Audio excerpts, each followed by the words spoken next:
રામજી એક રાત્રિ મુકામ પ્રયાગમાં કરે છે. બીજા દિવસની સવારે રામજીએ ભરદ્વાજજીની વિદાય માંગી. બાપજી, મને રસ્તો બતાવો, મારે કયે માર્ગે જવું. ભગવાને બીજા કોઈને માર્ગ ન પૂછ્યો, ભરદ્વાજજીને જ માર્ગ પૂછ્યો. નહીતર ઘણા મહાત્માઓ રસ્તામાં આવવાના, પણ કોઈ મહાત્માને રસ્તો નથી પૂછતા.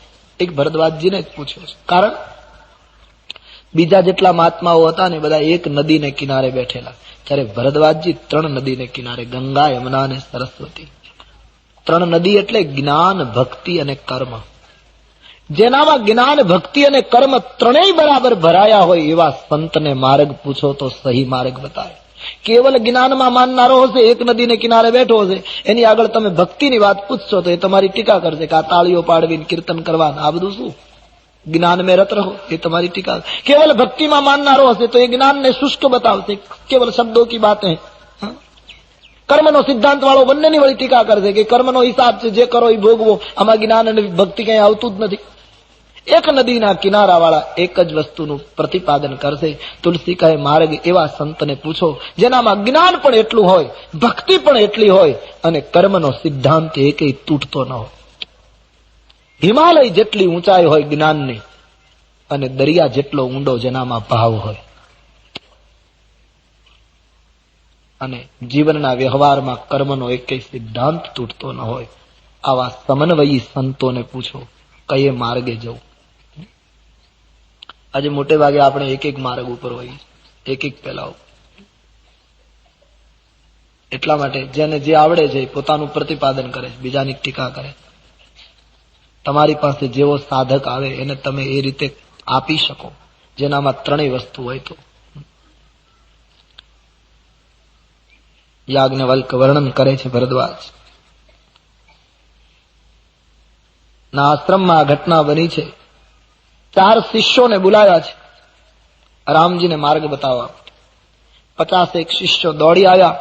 એમાંથી જેમણે ખૂબ પુણ્ય કર્યા હતા એને ભરદ્વાજજીએ કહ્યું તમે રામજીની સાથે જાઓ રામજીને માર્ગ બતાવવા માટે. ભરદ્વાજજીએ 4 શિષ્યો મોકલ્યા. એનો અર્થ 4 વેદનો માર્ગ બતાવ્યો. કોઈ સંત સાધુને આપણે કઈ માર્ગ પૂછીએ ને ત્યારે વૈદિક જ માર્ગ બતાવે, પોતાના ઘરનો માર્ગ ન બતાવે, સનાતન માર્ગ બતાવે. અત્યારે તો બધા લોકો પોતપોતાના માર્ગો ઉભા કરે છે. કેટલા પંથો નીકળ્યા છે આજ સમાજમાં, ભગવાન બચાવે. અને આ દેશમાં જ બીમારી છે, વિદેશમાં આવું જ છે. ત્યાં પણ મારામારીનો કોઈ પાર નથી. પંથ પંથ ગ્રંથ ગરબડ કરી વાત ન કરી ખરી. નરસિંહ મહેતાએ કહ્યું. હું લેસ્ટરમાં કથા કહેતો હતો તો એક માણસ મને મળવા આવ્યો. મને કહ્યું બાપુ મારે એક પ્રશ્ન પૂછવો. મેં કીધું શું? મને કહ્યું કે જેને બ્રહ્મ મળી જાય એને કઈ કરવાનું રહે? કેટલો મોટો અઘરો પ્રશ્ન. બ્રહ્મની પ્રાપ્તિ થાય એને કઈ કરવાનું રહે? એટલે મેં થોડી વાર રહીને કહ્યું ભાઈ કે તું બ્રહ્મ મળી જાય પછી શું કરવાનું રહે? સરિતા સાગર ને મળી ગઈ, વાત ખતમ હો ગઈ. અબ તો કુછ કરને કા બચા હી નહીં. અને પછી કદાચ બ્રહ્મ મળ્યા પછી કઈ કરતો હશે તો એની સ્થિતિ જનક જેવી હશે. મને કહ્યું બરાબર, બિલકુલ બરાબર, કબૂલ થઈ ગયો એમાં. મેં કીધું કેમ? કે મને બ્રહ્મ મળી ગયો છે. એની જાહેરાતને હિંમત ધન્યવાદ કહેવાય ને કે આવું જાહેર કરી શકે. મને ખબર હતી એટલે મેં પૂછ્યું કેટલા પાઉન્ડમાં મળ્યો છે. વિદેશની ભૂમિ ઉપર લોકોને અમુક પાઉન્ડ આપો તો તમને બ્રહ્મ આપી દે. બ્રહ્મ ખરીદવાની વસ્તુ નથી, બ્રહ્મ તો પ્રગટ કરવાની વસ્તુ છે. ભય પ્રગટ કૃપાલા દીન દયાલા કૌશલ્યા હિતકારી. બ્રહ્મ પ્રગટ થાય છે, એને ખરીદાય નહીં. मोहब्बत हो ही जाती है, मोहब्बत की नहीं जाती. मोहब्बत हो ही जाती है, मोहब्बत की नहीं जाती. ये शोला खुद भड़कता है, उसे भड़काया नहीं जाता. मोहब्बत हो ही जाती है, वो तो क्रांति है, वो तो घटेगी, फूटेगी. अनेक पंथो निकळ्या છે સમાજમાં. संतो જે સાચા મહાત્માઓ છે વેદનો માર્ગ બતાવશે, સીધો સાદો રાજ માર્ગ બતાવશે. ચલે જાઓ ઇસ માર્ગ. આ તો પેલો નહીં કે એક મોટું મકાન હતું, 1 એકર જમીનમાં એક મોટો બંગલો હતો. પછી એમાં એક જણો ગયો તો એને પાટીઓ વાંચ્યું કે જમણા હાથ તરફ જાઓ. બહુ મોટો બંગલો હતો, બિચારો જમણા હાથ તરફ કમરામાં ગયો. ત્યાં ગયો તો પાછું એક બોર્ડ હતું, હવે બાજુના જમણા હાથ તરફ બાજુના કમરામાં જાઓ. ત્યાં ગયો એટલે ત્રીજું પાટીયું હતું, ડાબા હાથ તરફ જાઓ. ડાબા હાથ તરફ ગયો. ડાબા હાથ તરફ ગયો એટલે પાછું લખ્યું હતું વચ્ચેના હોલમાં જાઓ. બિચારો વચ્ચેના હોલમાં ગયો. હોલમાં ગયો એટલે લખ્યું હતું હવે પાછા જમણા હાથ તરફ જાઓ. પાછો જમણા હાથ તરફ ગયો. ત્યાં ગયો એટલે લખ્યું હતું બાજુના કમરામાં જાઓ. એટલે કમરામાં ગયો. ત્યાં ગયો એટલે લખ્યું હતું હવે ઉપર જાઓ. તો સીડી હતી ઉપર ગયો.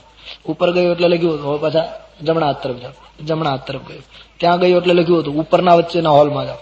ઉપરના વચ્ચેના હોલમાં ગયો. ત્યાં લખ્યું હતું હવે ડાબા હાથ તરફ. પાછો ડાબા હાથ તરફ ગયો. ડાબા હાથ તરફ ગયો એટલે લખ્યું હતું હવે નીચે જાઓ. સીડી હતી પાછો નીચે ઉતર્યો. નીચે ઉતર્યો એટલે કયું પાછું હવે જમણા હાથ તરફ. પાછો જમણા હાથ તરફ. અને જમણા હાથ તરફ ગયો ત્યાં મોટું પાટિયું હતું. જ્યાં ત્યાં ભટકે છે શું બહાર નીકળ. આદેશ આજે બધાને. કોઈએ કહ્યું જમણા હાથ તરફ જાઓ, કોઈએ કહ્યું ડાબા હાથ તરફ જાઓ, કોઈએ કહ્યું ઉપર જાઓ, કોઈએ કહ્યું નીચે જાઓ. માણસને તોડી નાખ્યો લોકોએ. માણસને ચૂંથી નાખ્યો એમ કહું તો ખોટું ને. પંથોએ, સંપ્રદાયોએ, જુદા જુદા વાડા બંધીઓએ. સત્યનો માર્ગ, સનાતન માર્ગ, વેદનો માર્ગ પકડ લો. कहीं गुमराह होने का संभव ही नहीं. चले जाओ बस. ईमानदारी से जीते रहो, राम नाम लेते रहो. चले जाओ, जीवन आनंद से भर जाएगा. अचानक मिल जाएगा. પણ મારો કહેવાનો અર્થ એવા માણસ ભરદ્વાજજીએ જયારે માર્ગ બતાવ્યો ત્યારે 4 શિષ્યો યાની વૈદિક માર્ગ બતાવ્યો.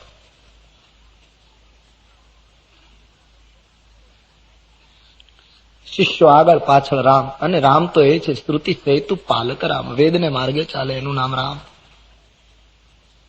યમુનાનો કિનારો આવ્યો. યમુનાને કિનારેથી ભગવાન 4 શિષ્યોને વિદાય આપે છે.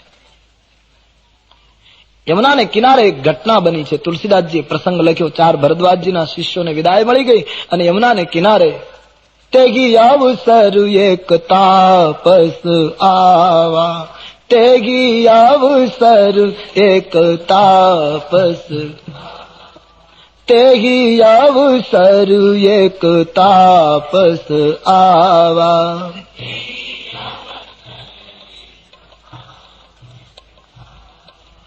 તેજ પુંજ લઘુ બયસ સુહાવા.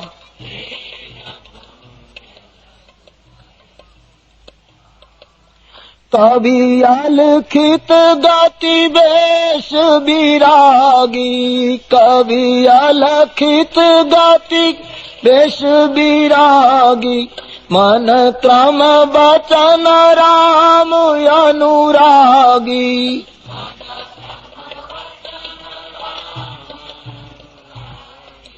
मन क्रम बचन राम अनुरागी.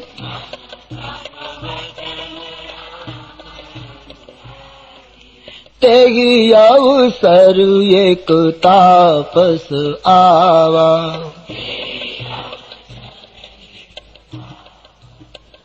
એક નાની ઉંમરનો તપસ્વી રામજીના દર્શને આવ્યો છે. તેજ પુંજ પ્રભુના